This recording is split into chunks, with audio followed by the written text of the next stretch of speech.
بسم اللہ الرحمن الرحیم۔ السلام علیکم خواتین و حضرات، آپ دیکھ رہے ہیں میرا یوٹیوب چینل آفیشیل سٹیٹمنٹ۔ محبت کی ایک ایسی سچی داستان آپ کے ساتھ شیئر کرنے جا رہے ہیں جس کو پانے کے لیے لڑکی نے اپنے گھر والوں کی پرواہ نہیں کی۔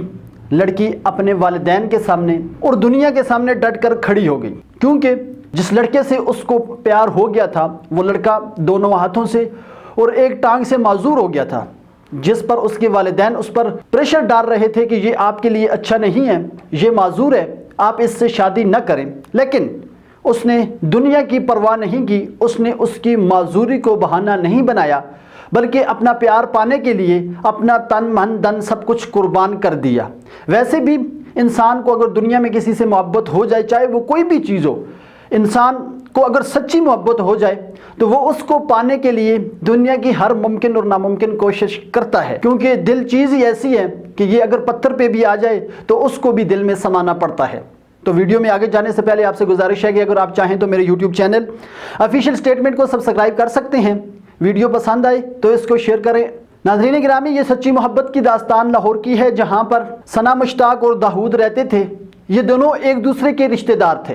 ثنا کے جو چچا ہے ان کی شادی داؤد کی بہن سے ہوئی تھی۔ داؤد کی جو عمر ہے وہ 21 سال ہے اور ثنا کی جو عمر ہے وہ 20 سال ہے۔ داؤد کے گھر ایک دعوت پر ان دونوں کی ملاقات ہوئی، وہاں پر ان کی بات چیت ہوئی اور بات چیت اور میل ملاقاتیں اتنی ہوئی کہ ان کو پتہ نہیں چلا کہ ایک دوسرے سے محبت کر بیٹھے، یہ ایک دوسرے کو اپنا دل دے بیٹھے۔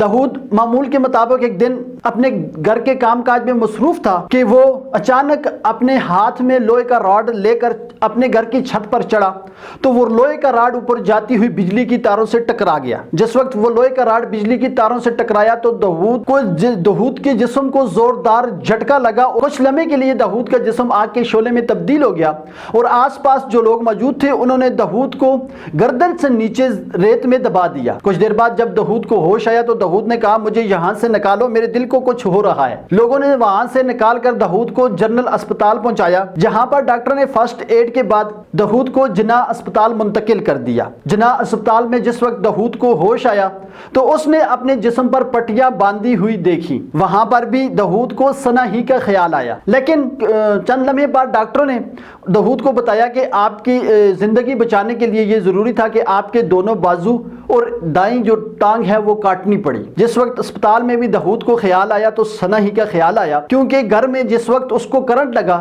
اس سے پہلے اس کی ثنا سے فون پر بات ہوئی اور ثنا نے اس کو کہا کہ آ کر آپ اپنا چہرہ ہی دکھا دیں۔ وہ ثنا کی ملاقات کے لیے جانے والے تھے کہ اچانک ان کو کرنٹ لگ گیا، لیکن جس وقت اسپتال میں ثنا کا خیال آیا تو انہوں نے کہا کہ کیا اب ثنا مجھے چھوڑ دے گی، کیا اب ثنا مجھ سے پیار کرے گی یا نہیں کرے گی، کیونکہ داؤد نے جس وقت بیڈ پر لیٹے اپنے جسم پر نظر ماری تو داؤد کی آنکھوں سے آنسو جاری ہو گئے۔ وہ اپنے آپ کو برداشت نہیں کر سکتے تھے، بلکہ ڈاکٹر نے تو یہ کہہ دیا تھا کہ یہ چند دن کا مہمان ہے۔ لیکن جس وقت ثنا کو یہ پتا چلا کہ داؤد کو کرنٹ لگا ہے تو ثنا نے فون نمبر ملایا، کال نہیں ملی تو ثنا نے داؤد کے جو ماموں ہیں ان کو کال کی۔ جس وقت ان کو جناح اسپتال کا پتا چلا کہ داؤد جناح اسپتال میں ایڈمٹ ہے تو انہوں نے اپنی فیملی کے ساتھ اصرار کیا، اپنی فیملی کو اس چیز پہ ایگری کیا کہ ہم داؤد کو دیکھنے جائیں گے۔ فیملی نے منع بھی کیا لیکن انہوں نے بھی داؤد کو دیکھنے کا مطالبہ کیا۔ وہ اپنی فیملی کو لے کر جناح اسپتال پہنچی تو وہاں پر اس کو وارڈ میں لے کر جانے والا کوئی نہیں تھا، تو وہ اپنے والدین سے چھپ کر داؤد کو ملنے وارڈ میں پہنچی، جہاں پر 8 گھنٹے پہلے داؤد کا آپریشن ہوا تھا۔ ابھی تک وہ پوری طرح ہوش میں بھی نہیں آیا تھا، لیکن جس وقت ثنا داؤد کے پاس پہنچی اور داؤد کے کان میں کہا کہ میں ثنا ہوں، داؤد کی ایک دم آنکھ کھل گئی، کیونکہ پیار ہوتا ہے۔ اسپتال میں بھی داؤد کو ثنا ہی کا خیال تھا، دونوں نے ایک دوسرے کو دیکھا، دونوں کی آنکھوں میں آنسو جاری ہو گئے۔ اب داؤد کو یہ خیال تھا کہ ثنا نے مجھے دیکھ لیا ہے، اب ثنا مجھ سے پیار کرے گی نہیں کرے گی، مجھے چھوڑ دے گی۔ لیکن جس وقت ثنا نے اس کے پاس پہنچی تو ثنا نے کہا کہ اب آپ نے فکر نہیں کرنی، میں آپ کے ساتھ ہوں، آپ کو کبھی بھی نہیں چھوڑوں گی۔ ثنا نے اپنی فیملی کو اپنے فیصلے سے آگاہ کر دیا تھا کہ میں نے اب جو شادی ہے وہ داؤد سے ہی کرنی ہے۔ لیکن جس وقت اسپتال میں فیملی والوں نے ثنا کا حال دیکھا تو انہوں نے ثنا کو یہ کہہ کر کہ آپ کی شادی داؤد سے ہی کروائی جائے گی، آپ اس کو واپس گھر لے آئے۔ ثنا کو جس وقت واپس گھر لے آئے تو گھر والوں نے کہا کہ شاید ثنا تھوڑا ڈپریشن کا شکار ہے، کچھ دنوں کے بعد یہ معاملہ ٹھیک ہو جائے گا، لیکن ثنا اپنے فیصلے پر بضد تھی کہ میں نے داؤد سے ہی شادی کرنی ہے۔ جس وقت معاملہ حل نہ ہوا تو گھر والوں نے ثنا کی کسی دوسری جگہ شادی طے کر لی۔ منگنی ہوئی اور منگنی کے بعد ڈیٹ طے ہوگی کہ فلاں تاریخ کو ثنا کی شادی ہے۔ شادی سے ٹھیک 20 دن پہلے ثنا اپنے گھر سے نکل گئی، اپنی فیملی کو چھوڑ کر ثنا فرار ہو گئی۔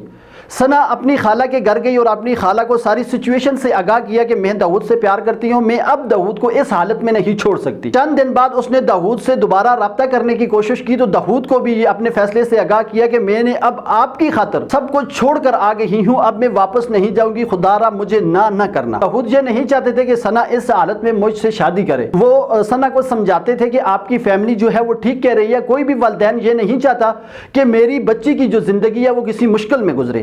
کوئی بھی والدین اپنی آنکھوں کے سامنے اس طرح اپنی بچی کو ایسے معذور شخص کے حوالے نہیں کر سکتے۔